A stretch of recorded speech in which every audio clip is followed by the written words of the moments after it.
Atos dos Apóstolos, capítulo 20. Paulo na Macedônia e na Acaia. Quando acabou a confusão, Paulo mandou chamar os irmãos e falou com eles para animá-los. Então se despediu deles e foi para a província da Macedônia. Atravessou aquelas regiões, animando muito com as suas mensagens os cristãos. Aí chegou à província da Acaia, onde ficou 3 meses.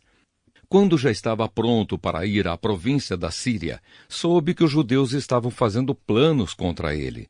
Então resolveu voltar pela Macedônia. Foram com ele as seguintes pessoas: Sópatro, filho de Pirro, da cidade de Bereia; Aristarco e Segundo, de Tessalônica; Gaio, de Derbe; Timóteo e também Tíquico e Trófimo, que eram da província da Ásia. Eles foram na frente e nos esperaram na cidade de Troade. Depois da festa dos pães sem fermento, nós partimos da cidade de Filipos. 5 dias depois, nos encontramos com eles em Troade e ficamos ali 1 semana. Paulo em Troade. No sábado à noite, nós nos reunimos com os irmãos para partir o pão.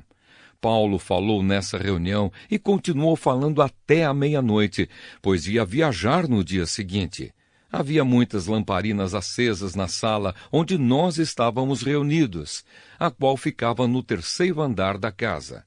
Um moço chamado Eutico estava sentado numa janela, e como Paulo continuasse falando durante muito tempo, o sono do moço foi aumentando. De repente ele dormiu e caiu da janela. Quando o levantaram, estava morto. Então Paulo desceu, abaixou-se, abraçou o moço e disse: "Não se assustem, pois ele está vivo." Em seguida, Paulo subiu de novo, partiu o pão e comeu. Falou ainda muito tempo até de manhã e depois foi embora. Aí levaram o moço vivo para a casa dele, e isso os deixou muito animados. De Troade a Mileto.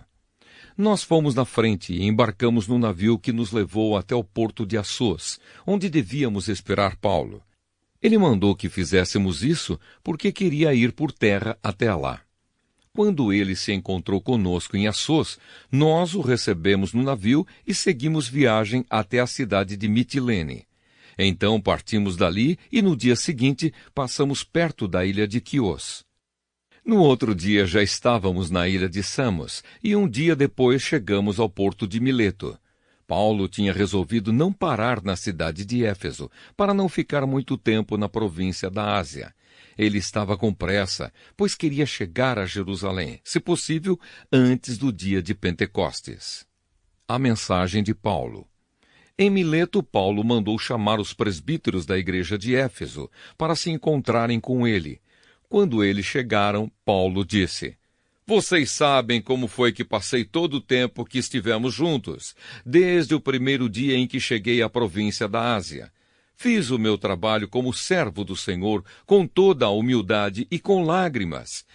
E isso apesar dos tempos difíceis que tive por causa dos judeus que se juntavam contra mim. Vocês também sabem que fiz tudo para ajudar vocês, anunciando o Evangelho e ensinando publicamente e nas casas. Eu disse com firmeza aos judeus e aos não-judeus que eles deviam se arrepender dos seus pecados, voltar para Deus e crer no nosso Senhor Jesus. Agora eu vou para Jerusalém, obedecendo ao Espírito Santo, sem saber o que vai me acontecer lá. Sei somente que em todas as cidades o Espírito Santo tem me avisado que prisões e sofrimentos estão me esperando.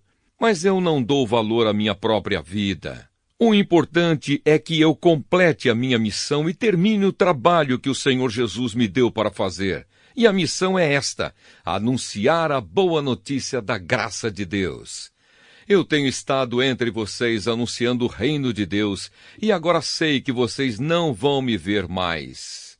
Por isso, com toda certeza, eu afirmo hoje que, se algum de vocês se perder, eu não sou o responsável, pois não deixei de lhes anunciar todo o plano de Deus. Cuidem de vocês mesmos e de todo o rebanho que o Espírito Santo entregou aos seus cuidados, como pastores da igreja de Deus, que ele comprou por meio do sangue do seu próprio Filho.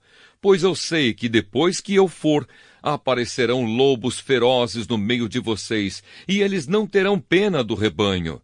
E chegará o tempo em que alguns de vocês contarão mentiras, procurando levar os irmãos para o seu lado. Portanto, fiquem vigiando e lembrem que durante 3 anos, de dia e de noite, eu, chorando, não parei de ensinar cada um de vocês. E agora eu os entrego aos cuidados de Deus e da palavra da sua graça, pois Ele pode ajudá-los a progredir espiritualmente e pode dar-lhes as bênçãos que guarda para todo o seu povo. Não cobicei nem a prata, nem o ouro, nem as roupas de ninguém. Pelo contrário, vocês sabem que eu trabalhei com as minhas próprias mãos e consegui tudo o que eu e os meus companheiros de trabalho precisávamos. Em tudo tenho mostrado a vocês que é trabalhando assim que podemos ajudar os necessitados. Lembrem das palavras do Senhor Jesus. É mais feliz quem dá do que quem recebe. Quando Paulo acabou de falar, ajoelhou-se com os irmãos e orou. Então todos choraram muito e abraçaram e beijaram Paulo. Estavam tristes, especialmente porque ele lhes tinha dito que nunca mais iam vê-lo. Então eles o acompanharam até o navio.